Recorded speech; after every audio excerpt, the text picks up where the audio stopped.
बिस्मिल्लाहिर्रहमानिर्रहीम। अस्सलाम वालेकुम। आज हमारा इंट्रोडक्शन टू कंप्यूटर प्रोग्रामिंग का 9th लेक्चर है। तो इस लेक्चर को स्टार्ट करने से पहले कुछ प्रीरिक्विजिट्स की बात कर लेते हैं। आज का लेक्चर उसको प्रॉपरली अंडरस्टैंड करने के लिए आपको ये चंद चीज़ें पहले से पता होनी चाहिए और इनका कॉन्सेप्ट क्लियर होना चाहिए। फॉर एग्ज़ाम्पल आपको ये क्लियर होना चाहिए कि वेरिएबल क्या होता है, वेरिएबल का कॉन्सेप्ट क्या है, इसका मेमोरी कॉन्सेप्ट क्या है, ये आपको पता होना चाहिए। और जो सेकंड चीज़ है वो ये आपको पता होनी चाहिए कि वेरिएबल डिक्लेरेशन का क्या मतलब है और वेरिएबल को इनिशलाइज करना ये क्या होता है। तो ये दोनों चीज़ें, ये दोनों जो कॉन्सेप्ट्स हैं बहुत बेसिक कॉन्सेप्ट्स हैं और इनका पता होना ज़रूरी है। और इसी तरह हमें ये भी पता होना चाहिए कि लिटरल्स क्या होते हैं और आइडेंटिफायर्स क्या होते हैं। ये सारे जो कॉन्सेप्ट्स हैं, जो कि बेसिक कॉन्सेप्ट हैं, ये सारे आज के लेक्चर में यूज़ हो रहे होंगे, इसलिए इन चारों कॉन्सेप्ट्स का क्लियर होना मस्ट है। तो मैं आपको इनकरेज करूँगा कि इस लेक्चर को स्टार्ट करने से पहले आप लेक्चर नंबर 8 जो है, जिसमें ये सारे चारों पॉइंट्स बड़ी डिटेल में डिस्कस किए गए हैं, आप सबसे पहले उनको एक दफ़ा देखें और अंडरस्टैंड करें। और अगर आपने ये कर लिया तो चलें हम आगे कंटिन्यू करते हैं। अच्छा, आज का जो लेक्चर है उसमें हमने मेजरली 3 कॉन्सेप्ट की बात करनी है। पहला जो कॉन्सेप्ट है that is related to operators, दूसरा है कि एक्सप्रेशंस क्या होते हैं और तीसरा है कि यूज़र से इंटरेक्शन कैसे करते हैं। तो आज का हमारा ये सारा लेक्चर जो है ये इन 3 चीज़ों के इर्द गिर्द घूमेगा। तो आइए फर्स्ट टॉपिक को या फर्स्ट पार्ट को स्टार्ट करते हैं। तो हमारा पहला आइटम है दैट इज़ ऑपरेटर्स। तो पहले तो हमें ये पता होना चाहिए कि ऑपरेटर होता क्या है। तो मैं इसकी छोटी सी एक डेफिनेशन लिखता हूँ।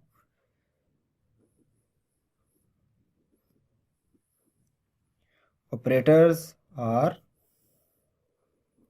Used to perform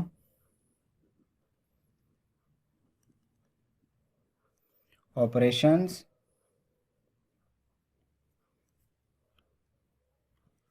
on variables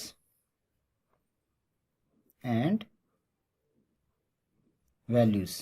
और ये जो वैल्यूज़ हैं इनको हम क्या कहते हैं, लिटरल्स। ठीक है, तो डेफिनेशन हमें क्या कह रही है कि ऑपरेटर किस लिए यूज़ होते हैं, they are use to perform different operations, कि हमने कुछ ऑपरेशंस परफॉर्म करने होते हैं। वो ऑपरेशन हमने किन पर परफॉर्म करने होते हैं, वेरिएबल्स पर और कुछ वैल्यूज़। जो वैल्यूज़ कौन से होते हैं, जो लिटरल्स होते हैं, जो कॉन्स्टेंट्स होते हैं। ये हमने पिछले लेक्चर में डिस्कस किया हुआ है कि what are variables and what are literals.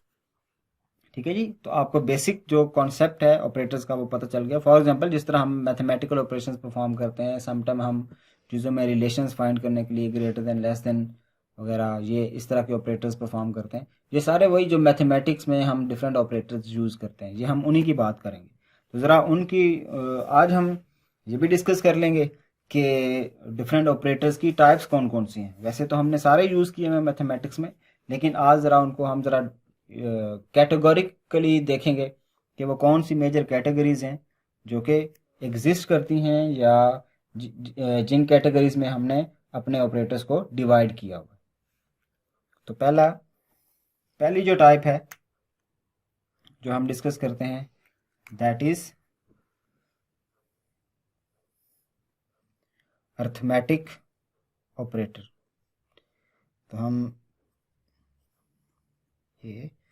तो हमारी वो कौन सी है, दे आर अरिथमेटिक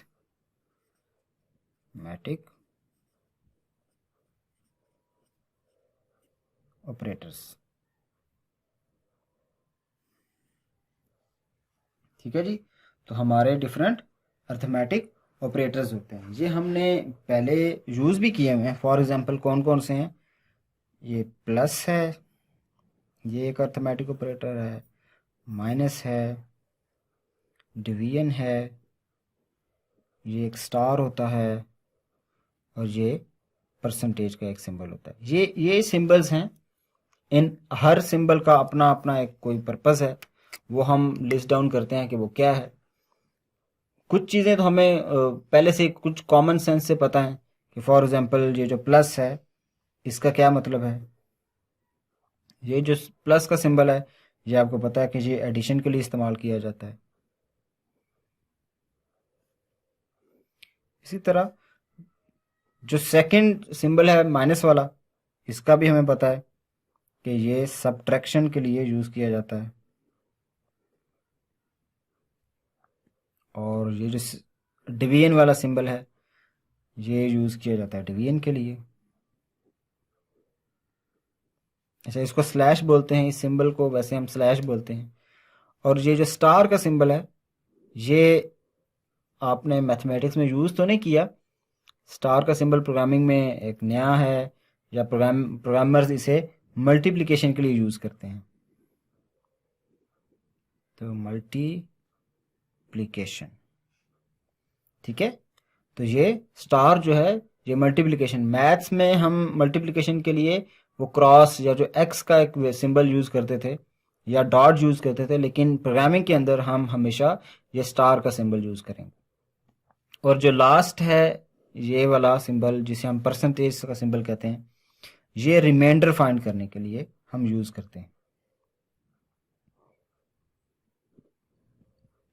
ये रिमाइंडर फाइंड करने के लिए, रिमाइंडर का आपको पता ही है कि जब हम किसी नंबर को किसी चीज़ से डिवाइड करते हैं, जब हम किसी नंबर को किसी चीज़ से डिवाइड करते हैं तो एंड में कोई एक रिमाइंडर हमारे पास मिलता है।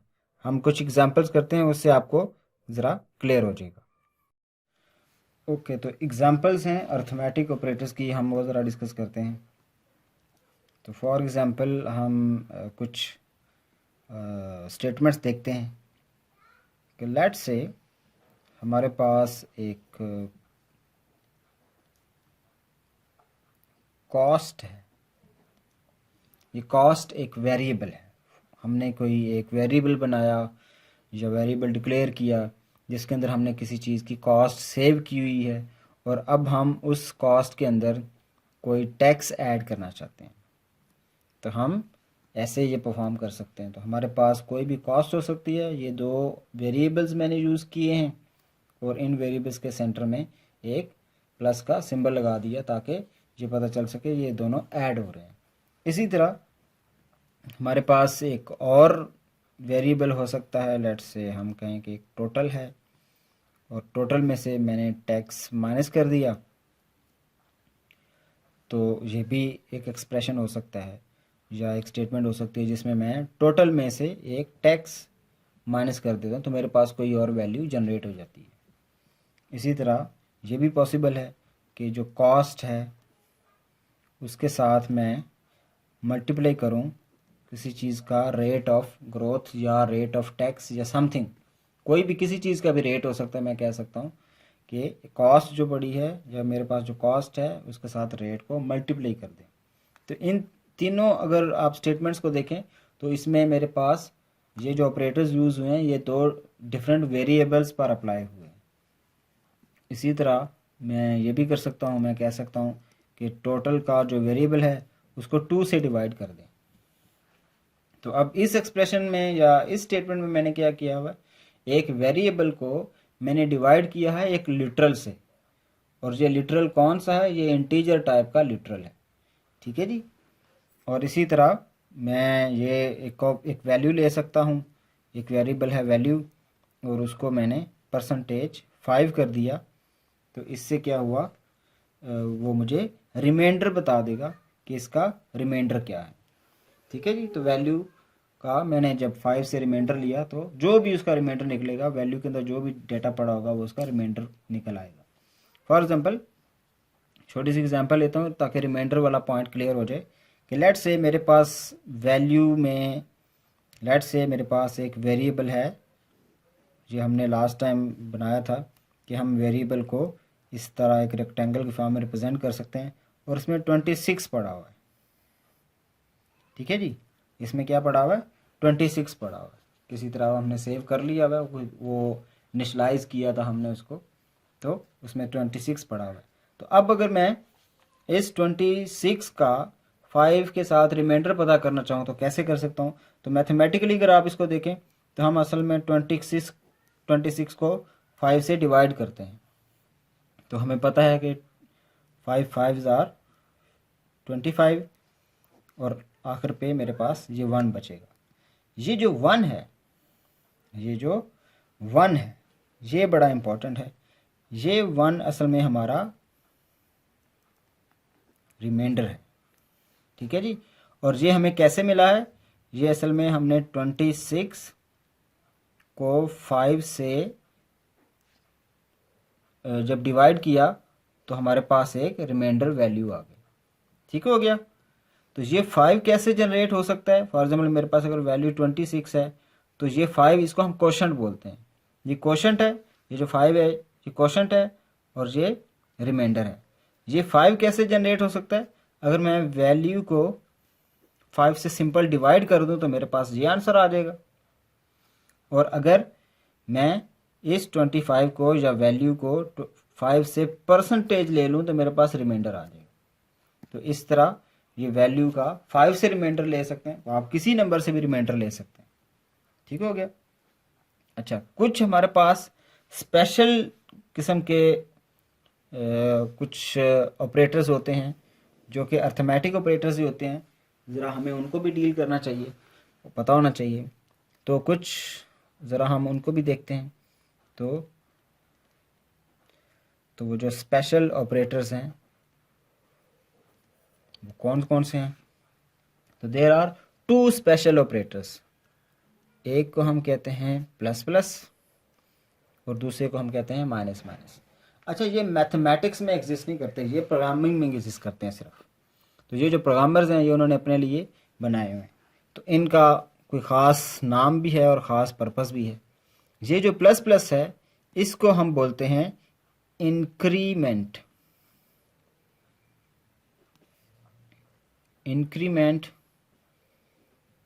ऑपरेटर, और ये माइनस माइनस जो है this is known as decrement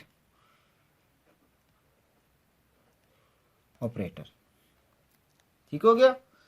तो ये इंक्रीमेंट ऑपरेटर, ये डिक्रीमेंट ऑपरेटर। अच्छा, अब समझते हैं कि इनका क्या मतलब है, ये क्या करते हैं। इंक्रीमेंट का क्या मतलब है? इंक्रीज करना, ठीक है। तो ये जो प्लस प्लस है ये किसी वेरिएबल में वैल्यू को इंक्रीज करता है, ये किसी वेरिएबल में वैल्यू को इंक्रीज करता है। और जो डिक्रीमेंट का क्या मतलब है? डिक्रीज करना, कम करना। तो जो माइनस माइनस है ये किसी वेरिएबल में वैल्यू को डिक्रीज करता है, कम कर देता है। कैसे? फॉर एग्जाम्पल मैं एक वेरिएबल डिक्लेयर करता हूँ, उस वेरिएबल का नाम मैं x रख देता हूँ और मैं साथ ही इसको इनिशियलाइज कर देता हूँ 10 से। अब ये जो x है इसके साथ अगर मैं प्लस प्लस लिख दूंगा, x के साथ मैं प्लस प्लस लिख दूंगा तो x में क्या वैल्यू है? 10। तो ये स्टेटमेंट क्या करेगी? ये x के अंदर जो वैल्यू पड़ी हुई है वो लेगी और वो 10 है, उसमें 1 ऐड करेगा, ठीक है जी। जो भी वैल्यू इस वेरिएबल में पड़ी होगी वो वैल्यू ले लेगा, उसमें हमेशा 1 ऐड करेगा, हमेशा 1 ऐड करेगा।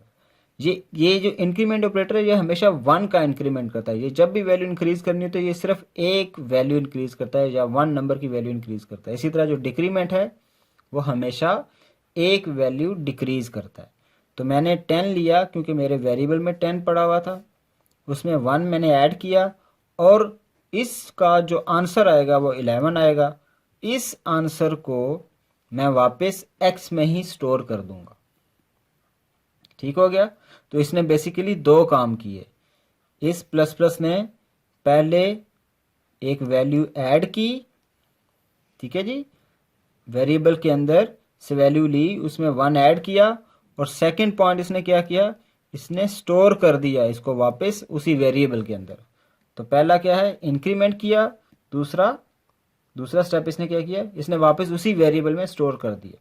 तो जब ये स्टेटमेंट एग्जीक्यूट होगी और आप इसे अगर सी आउट करेंगे, और हमने ये डिस्कस किया हुआ है कि सी आउट का क्या मतलब है, और जब आप इसको डिस्प्ले करेंगे, सी आउट करेंगे, तो ये हमेशा आपको 11 डिस्प्ले करेगा। ये जो स्टेटमेंट है ये आपको हमेशा 11 आउटपुट में देगी, ये जो सी आउट वाली है। ठीक है, तो ये सिंपली क्या करेगी, ये ऐड कर देगी, 1 का इंक्रीमेंट दे देगा। अब अगर आप एक और प्लस प्लस कर देंगे तो ये एक और इंक्रीमेंट दे देगा। तो अब हम दूसरे ऑपरेटर को टेस्ट करते हैं। अब हम कहते हैं अच्छा अगर माइनस माइनस कर देंगे तो फिर क्या होगा। तो ये जो माइनस माइनस है ये भी बिल्कुल प्लस प्लस की तरह ही काम करता है। ये भी क्या करेगा, ये एक x की वैल्यू लेगा। अभी फ़िलहाल हमारे पास x की वैल्यू क्या हो गई थी, ये जब हमने डिस्प्ले की थी तो 11 हो गई थी। तो ये 11 को लेगा, उसमें से 1 माइनस करेगा क्योंकि ये माइनस माइनस है। ये 1 को माइनस करेगा और जो भी आंसर आएगा उस आंसर को वापस स्टोर कर देगा x के अंदर। तो पहला स्टेप इसने क्या किया, 1 को माइनस किया और दूसरा स्टेप इसने क्या किया, वापस x में स्टोर कर दिया।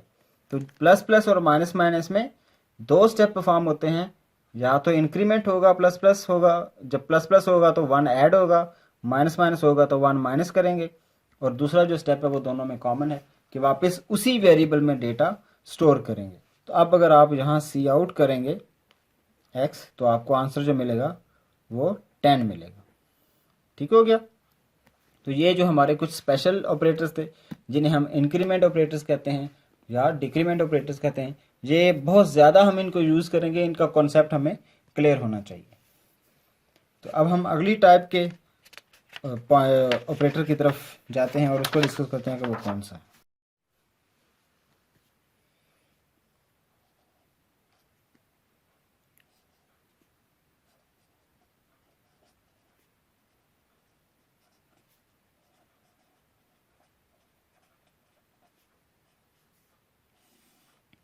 अच्छा, कुछ असाइनमेंट ऑपरेटर्स होते हैं। अब ज़रा हम इनको देखते हैं ये कौन से हैं। अगर आपने लेक्चर नंबर 8 देखा है तो उसमें हमने एक असाइनमेंट ऑपरेटर को का जिक्र पहले से किया हुआ है। एक वो इक्वल का सिंबल है, इक्वल का ये इक्वल सिंबल। तो this is a simple, this is a simple, इसको हम बोलेंगे कि ये एक सिंपल असाइनमेंट ऑपरेटर है। ठीक है जी। अब इसके अलावा भी कुछ होते हैं, फॉर एग्जांपल मैं वो लिखता हूँ और फिर हम उनको बारी बारी डिस्कस करते हैं।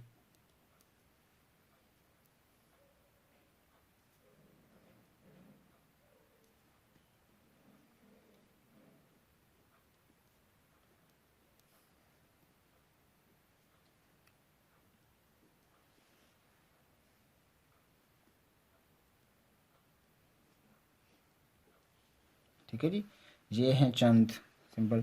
इनमें से जो पहला है उसको हम कहते हैं कि this is add and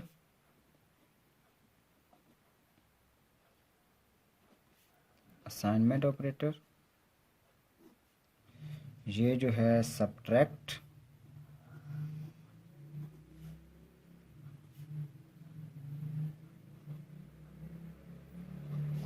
and assignment operator. This is multiply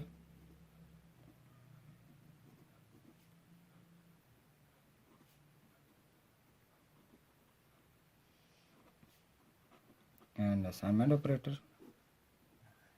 This is divide and assignment operator, and this is remainder and अच्छा, इसको रिमाइंडर भी बोलते हैं और इसको मॉडुलस भी बोलते हैं। तो इसके ये जो हमारा सिंबल है इसके दो नाम है, मॉडुलस ऑपरेटर या remainder operator. And assignment operator. अच्छा, अब ये जो मैंने लिखे हैं सिंबल, अब ज़रा इनकी एग्जांपल्स देखते हैं कि इनको हम यूज़ कैसे करते हैं और इनका मीनिंग क्या है। अच्छा, जो पहला सिंपल असाइनमेंट ऑपरेटर है ये तो हमने पहले भी डिस्कस किया हुआ है कि ये एक नॉर्मल जिस तरह हम x is equal to something कर देते हैं, ये हमने पहले भी यूज़ किया हुआ है। तो इसका मतलब यह है कि 10 जो एक लिटरल है या कांस्टेंट है इसको x में सेव कर दो। अब लेट से हम ये वाला सिंबल देखते हैं। फॉर एग्जांपल, अच्छा हम एज्यूम कर रहे हैं कि x में कुछ वैल्यू पड़ी हुई है, मैं इसी x पर ये ऑपरेशन परफॉर्म करता हूँ। तो मैं कहता हूँ x plus equal 5, x plus equal 5। अब हम ये देखते हैं कि इसका मतलब क्या है। अच्छा, इसको हम कंबाइन, ये जो हमारे पास असाइनमेंट ऑपरेटर्स हैं ना, इनको कंबाइंड ऑपरेटर्स भी कहते हैं। इनको कंबाइंड इसलिए कहते हैं क्योंकि ये दो डिफरेंट ऑपरेशंस को अपने अंदर कंटेन करते हैं। फॉर एग्जांपल, एक तो असाइनमेंट का ऑपरेशन हर एक अपने अंदर कंटेन करता है, और दूसरा ऐड का या सब्ट्रैक्ट का या मल्टीप्लाई का या डिवीजन का। तो इसलिए हम इन ऑपरेटर्स का एक और नाम भी रख सकते हैं कि they are also known as combined operators. ठीक है जी, इनको हम कंबाइंड ऑपरेटर्स भी कह सकते हैं। तो ये अगर इस स्टेटमेंट पे हम फोकस करें तो ये जो स्टेटमेंट है जो लिखी हुई है x plus y x plus equal 5, तो इसका एक ख़ास मीनिंग है। ये असल में एक कंबाइंड स्टेटमेंट है और ये दो डिफरेंट स्टेटमेंट्स को आपस में जोड़ के लिखा गया। अब मैं ज़रा इसको ब्रेक करता हूँ और इसको हम नॉर्मली शॉर्ट फॉर्म कहते हैं, इसको ज़रा मैं फुल फॉर्म में लिखता हूँ कि ये एक्चुअली क्या था। ये एक्चुअली था कि ये जो स्टेटमेंट है इसको मैं ऐसे भी लिख सकता हूँ कि x में 5 प्लस करें और जो रिज़ल्ट आए वो वापस x में स्टोर कर दें। ठीक है जी, ये क्या है, x में 5 ऐड करें और जो भी इनका रिज़ल्ट आए वो वापस x में स्टोर कर दें। अब फॉर एग्ज़ाम्पल x में वैल्यू अगर 10 है और उसमें 5 ऐड करें और इसका जो भी आंसर आएगा वो वापस x में स्टोर कर दें, तो इसका आंसर जो 15 है वो वापस x में स्टोर हो जाएगा। क्लियर हुआ? एक और एग्जांपल ले लेता हूँ मैं कहता हूँ a, लेट्स से a में कुछ पड़ा हुआ है।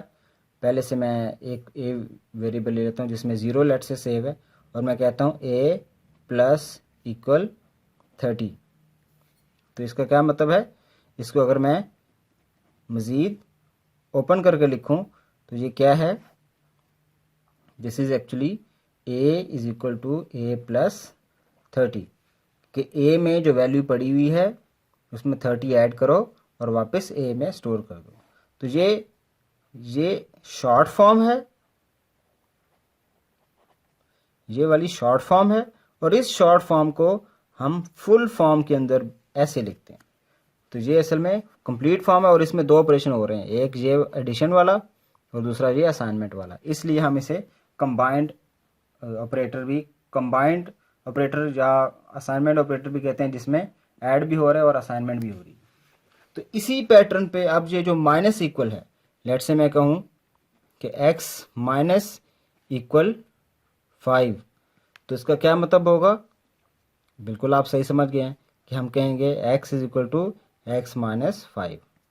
तो x में जो कुछ पड़ा होगा उसमें से 5 को माइनस कर दो। Same is the case with multiply. तो हम यही लेट से एक y पे अप्लाई करते हैं। हम कहते हैं y मल्टीप्लाई इक्वल 5। तो इसका क्या मतलब है कि y में आपने y के साथ 5 मल्टीप्लाई करके स्टोर कर देना। ठीक हो गया, ये क्लियर होगी बात। इसी तरह हम डिवीजन भी कर सकते हैं। हम कह सकते हैं लेट से एक z वेरिएबल ले लेते हैं, z स्लैश इक्वल 2। तो इसका क्या मतलब है कि हम z में डाटा स्टोर करेंगे, z को डिवाइड करेंगे 2 से। तो z को या z को 2 से डिवाइड किया और वापस जो भी आंसर आया वो z में स्टोर कर दिया। इसी तरह जो लास्ट ऑपरेटर है उसको भी हम यूज़ कर सकते हैं। मैं कहता हूँ b reminder equal let's say 10। तो इसका क्या मतलब है, इसकी फुल फॉर्म क्या होगी, कि हम b को पहले 10 से डिवाइड करके रिमाइंडर फाइंड करेंगे और उस रिमाइंडर को हम b में वापस स्टोर कर देंगे। तो इस तरह ये जो असाइनमेंट ऑपरेटर्स हैं या कंबाइंड ऑपरेटर्स हैं, ये असल में इन फुल फॉर्म्स के शॉर्ट वर्जन्स हैं। ठीक है जी। तो ये जो हमने ऑपरेटर्स यूज़ किए हैं ये इनके शॉर्ट वर्जन्स हैं। तो इसलिए जब आपको क्लियर हो गया होगा कि आपने जब भी ये प्लस इक्वल कि आपने पहले उस इसमें इस बात का ख़ास ख्याल रखना है कि जो वेरिएबल है ना वो दोनों एक ही हैं। ये जो x है और ये x है, ये एक ही वेरिएबल है। तो अगर एक स्टेटमेंट हो जिसके अंदर वेरिएबल एक ही हो, फॉर एग्जांपल अगर ये एक मैं स्टेटमेंट लिखता हूँ कि y is equal to x plus 2, अच्छा तो इस स्टेटमेंट को मैं शॉर्ट फॉर्म में नहीं लिख सकता क्योंकि इसमें दो वेरिएबल इन्वॉल्व हो गए। अब लेट्स से अगर कोई और मेरे पास, मैं एक और ऐसी एग्जांपल ले लेता हूँ जिसमें वेरिएबल सेम है। लेट्स से मैं कहता हूँ c is equal to c plus 2। तो आप देखें इसमें दोनों वेरिएबल सेम है। तो सिर्फ इस जो मेरे पास फुल फॉर्म है या फुल वर्जन है इसको मैं ट्रांसलेट कर सकता हूँ इस शॉर्ट वर्जन में। और ये कौन सा सिंबल है? प्लस वाला। तो मैं प्लस को लेफ्ट साइड पर ले गया और मैंने एक दफ़ा ये इक्वल लिखा और 2 लिख दिया। तो अब ये क्या होगा, इस स्टेटमेंट के अंदर मैंने सी को एक दफ़ा लिखा और यहाँ सी 2 दफ़ा लिखा हुआ है। बस इस बात का ख्याल रहे कि ये शॉर्ट फॉर्म इसमें कन्वर्ट हो सकती है और जो फुल फॉर्म है ये शॉर्ट फॉर्म में कन्वर्ट हो सकती है। तो जब भी आप किसी फुल फॉर्म को शॉर्ट में कन्वर्ट करेंगे तो इस बात का ख़ास ख्याल रखेंगे कि क्या ये इक्वल के लेफ़्ट पे और राइट पर जिसमें ऐड हो रहा है या सब्ट्रैक्ट हो रहा है या डिवाइड हो रहा है या मल्टीप्लाई हो रहा है वो क्या सेम वेरिएबल्स हैं। अगर वो सेम है तो तब शॉर्ट फॉर्म में लिख सकते हैं, अदरवाइज नहीं लिख सकते। ठीक हो गया। अब हम नेक्स्ट ऑपरेटर को डिस्कस करते हैं।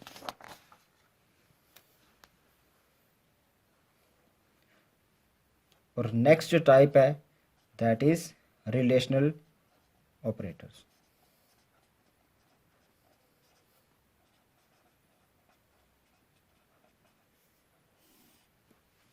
They are known as relational operators. और ये कौन से होते हैं? ये हमारे पास रिलेशंस फाइंड करने के लिए कि अब रिलेशन क्या होते हैं। नॉर्मली आपने देखे हैं greater than, less than, greater और इक्वल टू एंड लेस और इक्वल टू। ठीक है जी। तो इनके क्या नाम है ये आपको पता है, बस मैं ज़रा उनको फॉर रिफ्रेशर ये लिख रहा हूँ। ग्रेटर देन इसको हम बोलते हैं लेस देन, इसको हम बोलते हैं ग्रेटर और इक्वल टू, और इसको हम बोलते हैं लेस और इक्वल टू। अच्छा, आपने मैथमेटिक्स में पढ़ा होगा, मैथमेटिक्स में आपने ये वाला सिंबल पढ़ा होगा, ये वाला, और इसी तरह आपने ये वाला सिंबल पढ़ा होगा। ये है ग्रेटर और इक्वल वाला, और ये जो सिंबल है दिस इज लेस और इक्वल। याद रहे ये मैथ्स के ऑपरेटर्स हैं। ये मैथ्स के अंदर तो हम इसको ऐसे लिख सकते हैं, कंप्यूटर्स के अंदर ऐसी कोई की नहीं होती, कीबोर्ड के ऊपर ऐसी कोई फैसिलिटी नहीं होती कि हम ये वाले ऑपरेटर्स लिख सकें। उनके लिए प्रोग्रामर्स ने ये वाले सिंबल डिफाइन किए हुए हैं कि जब भी आपने ये ऑपरेटर लिखना है तो आप ऐसे लिखेंगे, आप ग्रेटर का सिंबल लगाएंगे और उसके साथ इक्वल का सिंबल लगाएंगे। तो ये जो एक ऑपरेटर है ये 2 डिफरेंट सिंबल से मिलकर बना है। ऑपरेटर एक ही है लेकिन ये 2 डिफरेंट सिंबल से मिलकर बना हुआ है, एक ग्रेटर से और एक इक्वल से। इसी तरह ये भी 2 डिफरेंट सिंबल से मिलकर बना हुआ है, एक लेस देन से और एक ग्रेटर देन, सॉरी एक लेस देन और दूसरा इक्वल से। तो इसलिए ये बात जहन में रहे। अब हम इनकी एग्जांपल्स देख लेते हैं कि ये कब यूज़ करते हैं। अच्छा, एग्जांपल से पहले एक चीज़ याद रखें, ये रिलेशनल ऑपरेटर्स जो हैं, ये जब दो ऑपरेंड्स पे अप्लाई होते हैं, रिलेशनल ऑपरेटर्स जब भी दो ऑपरेंड्स पे अप्लाई होते हैं, तो इनका जो आंसर आता है वो हमेशा ट्रू या फॉल्स की फॉर्म में आता है, कि इनका आंसर हमेशा ट्रू या फॉल्स की फॉर्म में आता है। कैसे आता है हम अभी देखते हैं, हम डिफरेंट एग्जांपल्स देखते हैं, फिर हमें क्लियर हो जाएगा। फॉर एग्जांपल, मैं लिखता हूं कि 3 इज ग्रेटर देन 2, ठीक है जी। तो अब आप बताएं, ये 3 जो है ये क्या 2 से ग्रेटर है? यस। अगर ये यस है तो इसका मतलब इसका आंसर है ट्रू। ठीक हो गया। और लेट्स से हम ये लिख दें अगर कि 3 इज लेस देन 2, तो क्या ये कंडीशन ट्रू है? क्या ये रिलेशन वैलिड है? क्या 3 लेस देन 2 है? तो हम क्या कहेंगे? नो। तो नो को हम किस चीज़ से रिप्रेजेंट करते हैं? फॉल्स से। तो हम कहेंगे कि नो, दिस इज फॉल्स। ये अब रिलेशन पता कर रहा है कि इन दोनों ऑपरेंड में से कौन सा बड़ा है और कौन सा छोटा है, इन दोनों में क्या रिलेशन है वो आइडेंटिफाई करने की कोशिश कर रहा है। अच्छा, इस जो अब नेक्स्ट वाला सिंबल हम यूज़ करते हैं, तो हम कहते हैं ग्रेटर और इक्वल। तो हम कहते हैं कि 5 इज़ ग्रेटर और इक्वल। इसी तरह 5 इज़ ग्रेटर और इक्वल टू 5। और मैं कुछ और एग्जांपल ले लेता हूँ। और इसी तरह 6 is lesser equal to 7, 6 is lesser equal to 4। Let's say मैं ये कुछ एग्जांपल ले लेता हूँ। तो अब देखें, यहाँ हम वापस आते हैं, क्या 5 ग्रेटर या, देखें यहाँ लिखा हुआ है ग्रेटर या इक्वल है।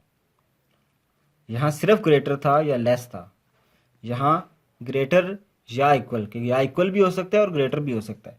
तो अब इन दोनों में से देखें, 5 इज़ ग्रेटर और इक्वल, या तो ये इससे बड़ा होगा या इससे इसके बराबर होगा। तो हमें पता है कि 5 जो है वो 4 से बड़ा है, तो ये इसका जो हमारे पास आंसर आएगा वो ट्रू आएगा।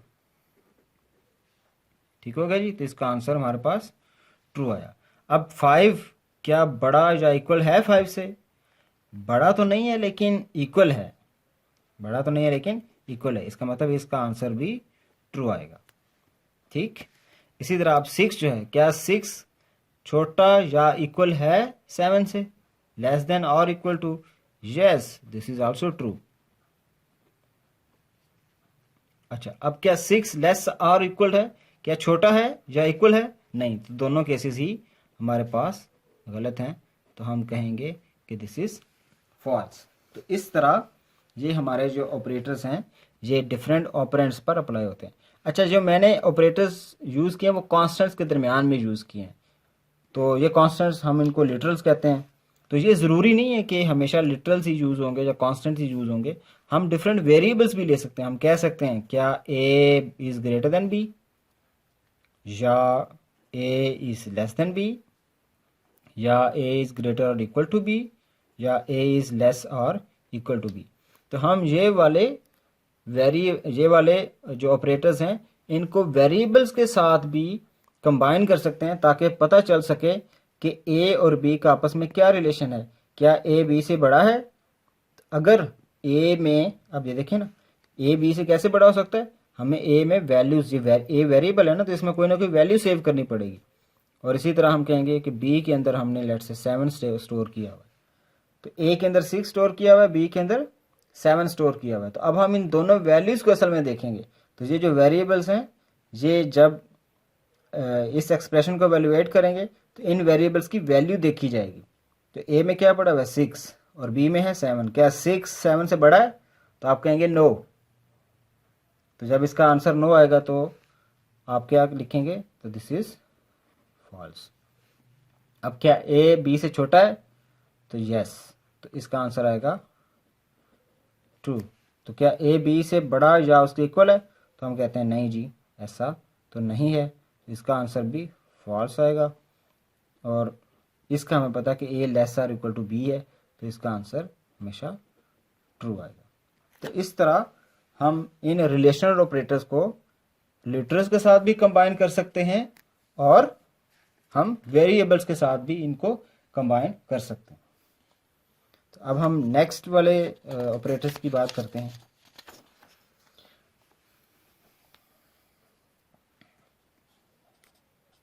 और वो ऑपरेटर्स हैं इक्वालिटी।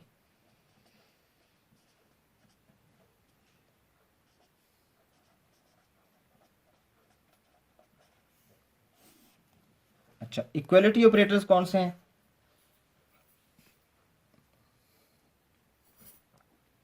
ये वाले जी।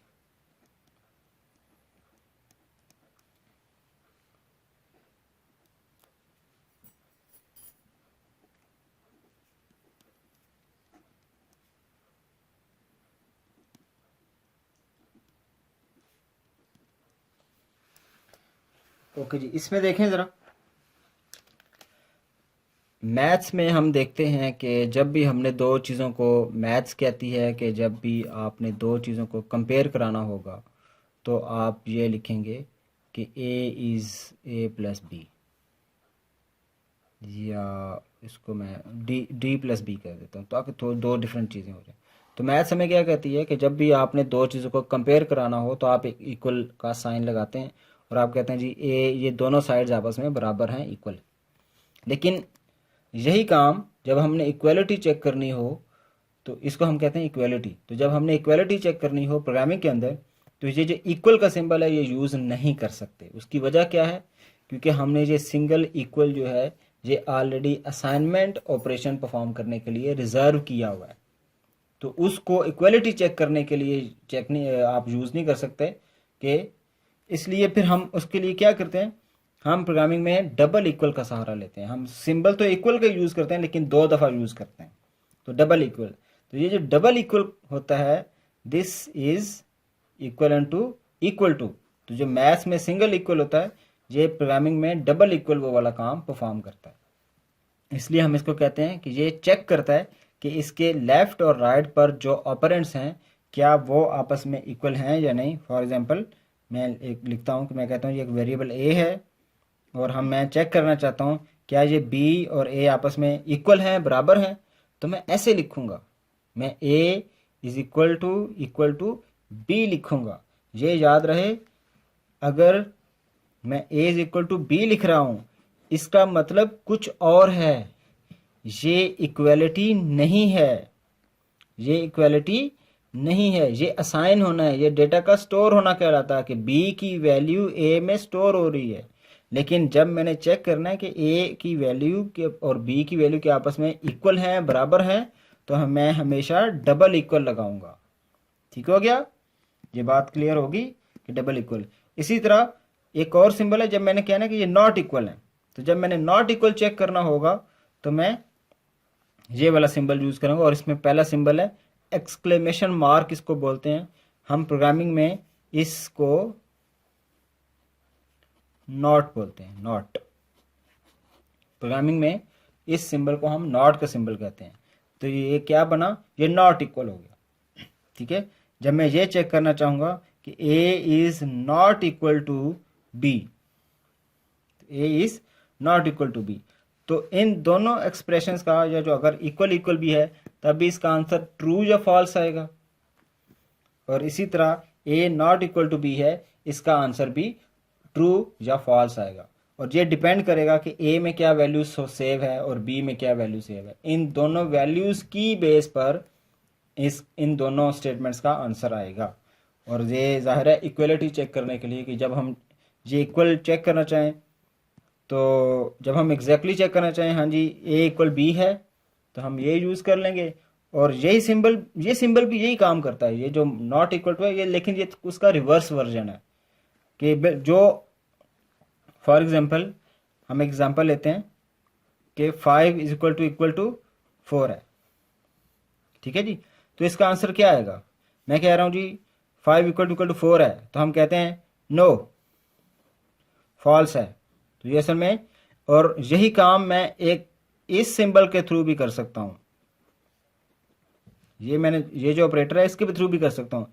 ये असल में दोनों ऑपरेटर्स एक दूसरे का कंप्लीमेंट है। कंप्लीमेंट का मतलब होता है एक दूसरे का रिवर्स है, ठीक है।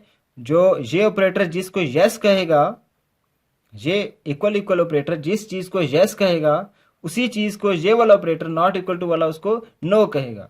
जिसको ये वाला इक्वल इक्वल ऑपरेटर नो कहेगा, इसको नीचे वाला यस कहेगा। फॉर एग्जाम्पल हमारे इस केस में इसने इसको क्या कहा, नो।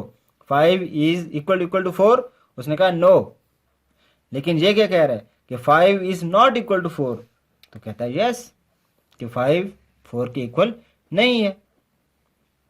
तो जिस चीज को इक्वल इक्वल फॉल्स कहता है ये इसको ट्रू कहता है, और जिसको वो ट्रू कहता है उसको ये फॉल्स कहता है। इसलिए ये एक दूसरे का कंप्लीमेंट है। तो आप इन दोनों में से कोई भी ऑपरेटर अपनी आसानी के लिए यूज कर सकते हैं, जो भी जिस सिंबल में भी या जिस ऑपरेटर में भी आप कंफर्टेबल फील करें, आप दोनों चूज कर सकते हैं। और ये हम कहाँ चूज करते हैं ये हम आगे देखेंगे। ये अक्सर हम डिसीजंस करते हुए यूज करते हैं, ठीक है जी। अब हम जरा नेक्स्ट टाइप देखते हैं, वो क्या है।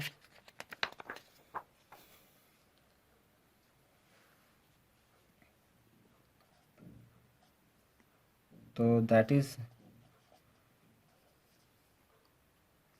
Logical operators. अच्छा, कुछ हमारे पास अब लॉजिकल ऑपरेटर्स होते हैं। ये कौन से होते हैं? ये होते हैं जी एंड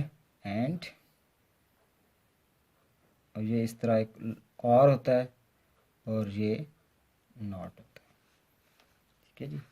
इसको हम कहते हैं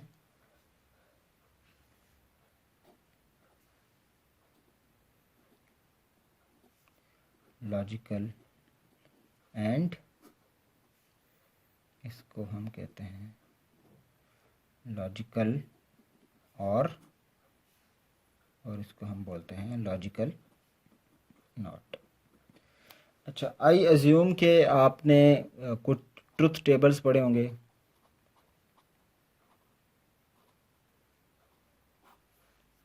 और वो ट्रुथ टेबल जो है वो कोई एंड का ट्रुथ टेबल होता है। फॉर एग्ज़ाम्पल मैं यहाँ एंड का ट्रुथ टेबल एक बना लेता हूँ। फॉर एग्ज़ाम्पल अगर एक्स और वाई हो तो आउटपुट क्या आती है। तो हमें पता है कि अगर आउटपुट 0 0 हो तो आंसर इसका 0 है, 0 1 हो तो आंसर फिर भी 0 है, 1 0 हो तो आंसर फिर भी 0 है, और अगर 1 1 हो तो आंसर 1 होता है। अच्छा, और आपको ये भी पता होगा कि 0 मीन्स फॉल्स और 1 मीन्स ट्रू। ठीक हो गया ना। और इसी तरह मैं और का अगर एक ट्रुथ टेबल बनाऊं तो उसमें अगर मेरे पास 2 इनपुट्स हैं तो मेरे पास जो आउटपुट बनेगी कुछ ऐसी बनेगी। तो ये 0 1 1 1, तो ये ट्रुथ टेबल आपको पता है। इसी तरह मैं अगर नॉट का बनाऊं तो नॉट में आउटपुट अगर 0 है तो 1 आएगी, और अगर 1 है तो वो 0 आएगी। तो ये ट्रुथ टेबल आपने पहले से पढ़े हुए, मैं जस्ट आपकी रिवीजन के लिए यहाँ लिख रहा हूँ। तो इसी तरह अगर आप देखें तो जब हमने लॉजिकली एंड कराना हो, जब हम कहें कि यस ये फॉल्स और ये फॉल्स, ये दोनों फॉल्स हैं, तो तब आंसर फॉल्स आएगा। एक फॉल्स दूसरा ट्रू तो आंसर फिर भी फॉल्स आएगा। एक ट्रू दूसरा फॉल्स तो तब भी आंसर फॉल्स आएगा। और जब दोनों ट्रू होंगे तो तब आंसर ट्रू आएगा। तो ये वाला जो आपका ट्रुथ टेबल है, ये इस लॉजिकल एंड ऑपरेटर से यही काम अचीव किया जा सकता है कि डबल एंड का ऑपरेटर हम यूज़ करते हैं। फॉर एग्ज़ाम्पल मैं एक छोटी सी एग्ज़ाम्पल लेता हूँ। मैं कहता हूँ कि हम अगर ये कहें कि ए एंड बी, तो इसका क्या मतलब है कि ए में जो वैल्यू पड़ी होगी हम उसको लॉजिकली एंड करवा रहे हैं बी के साथ। तो ए में और बी में जो भी वैल्यू होगी वो क्या होगी, वो आपस में एंड हो जाएगी। अच्छा, यहाँ एक चीज़ मैं बताना चाहूँगा, वो ये कि याद रहे सी प्लस प्लस के अंदर आपके पास जो ट्रू होता है वो हमेशा, फॉर एग्जांपल अगर आपने नंबर्स हैं, आपके पास नंबर्स हैं और आप कहना चाहते हो अच्छा कौन से नंबर पर ट्रू आता है और कौन सा नंबर फॉल्स को रिप्रेजेंट करता है, कौन सा नंबर ट्रू को रिप्रेजेंट करता है और कौन सा नंबर फॉल्स को रिप्रेजेंट, याद रखें कि जो ज़ीरो होता है वो हमेशा फॉल्स को रिप्रेजेंट करता है। ठीक है जी, जो ज़ीरो है वो हमेशा फॉल्स को रिप्रेजेंट करते हैं, जो नंबर ज़ीरो है। और इसके अलावा जितने भी पॉजिटिव नंबर हैं, ठीक है, जितने भी पॉजिटिव नंबर हैं, और पॉजिटिव नंबर कौन से होते हैं, जो ज़ीरो से ग्रेटर देन होते हैं। ठीक है जी, ग्रेटर देन ज़ीरो जो होते हैं वो सारे पॉजिटिव नंबर हैं, और जो नेगेटिव नंबर हैं सारे, वो सारे नंबर नेगेटिव हों या पॉजिटिव हों, ज़ीरो के अलावा, उन सब को हम ट्रू कहेंगे और सिर्फ ज़ीरो को हम फॉल्स कहेंगे। अब फॉर एग्जांपल ए के अंदर, ए में लेट्स से वैल्यू थी 6 और एंड बी में थी 3, तो इसका आंसर क्या आएगा। अब 6 को हम क्या एज्यूम करेंगे, 6 को हम एज्यूम करेंगे ये ट्रू है, और 3 को हम एज्यूम करेंगे ये भी ट्रू है। तो जब ये दोनों ट्रू हैं तो इनका आंसर क्या आएगा, इनका आंसर ट्रू आएगा। ठीक हो गया, क्लियर होगी बात। इसी तरह हम एक और एग्जांपल ले लेते हैं। हम कहते हैं कि लेट्स से अगर a is greater than 3 and b is less than 7। अच्छा, और हम एज्यूम कर लेते हैं कि हमें किसी ने a के अंदर 2 सेव करा कर दिया है और b के अंदर 3 सेव कराया हुआ है। हमें किसी ने ये वैल्यूज़ दी हैं और वो कहता है कि ये चेक करो क्या ये एक्सप्रेशन ट्रू है या नहीं। तो अब हम ये चेक करेंगे। अब इस एक्सप्रेशन को मैं कैसे लिख सकता हूँ, मैं a की जगह क्या लिख सकता हूँ, 2 इज़ ग्रेटर देन 3 एंड, और b क्या है, 3 है, लेस देन 7।